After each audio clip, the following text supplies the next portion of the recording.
Many elected officials in higher office come from the state legislature.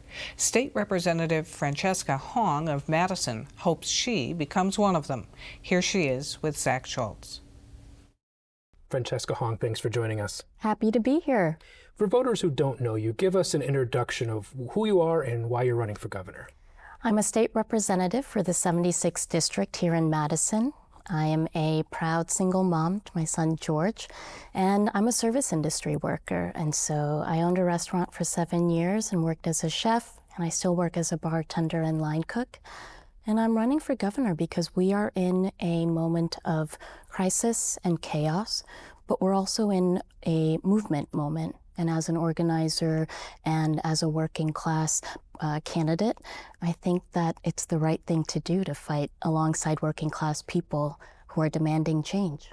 Is there a single issue that drives you, or perhaps a lane within the Democratic Party that may define you? Fully funding public education, universal childcare, and expanding Badger Care for All. These are universal policies addressing universal issues for Wisconsinites all across the state. And I think this moment demands visionary, bold action and not incrementalism. Running for governor is very expensive. How much do you think you need to run to be competitive? And what's going to happen after the primary if you make it through that?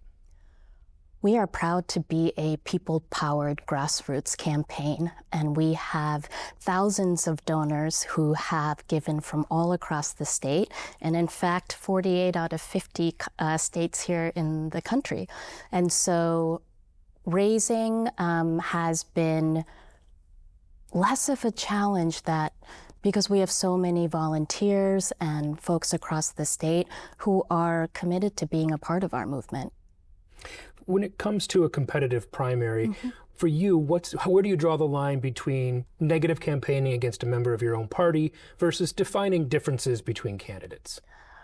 No, crowded primaries are good for democracy, but I think in this moment, people are stressed and demanding bold change. And so we're really focused on making sure that the issues that we see folks struggling with affordability and living in times of fascism, we want to make sure that we are naming the billionaires and the culprits of these issues, and then how the state is responsible for presenting and delivering solutions to help people live a life of dignity.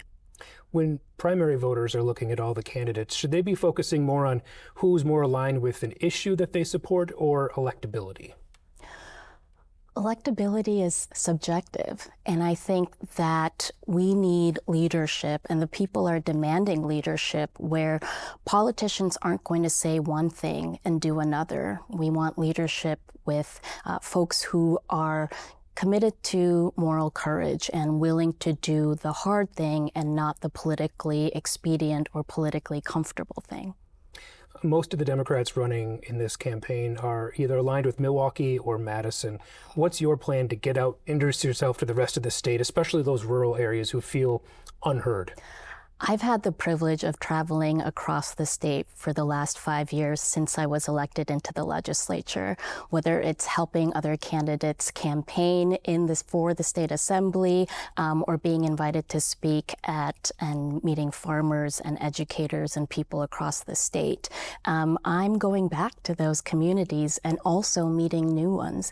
And I think that when we go to rural areas, suburban areas, urban areas, I've been so heartened by the diversity of people who are attending our events, Republicans, independents, Democrats.